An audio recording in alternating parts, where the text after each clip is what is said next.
И снова здравствуйте. Продолжаем серию шортсов про то, с чего же начать дрессировку собак.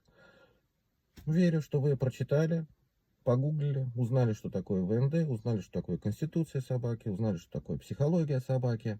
И теперь возникают вопросы. Все, мы все знаем, все хорошо, что же дальше?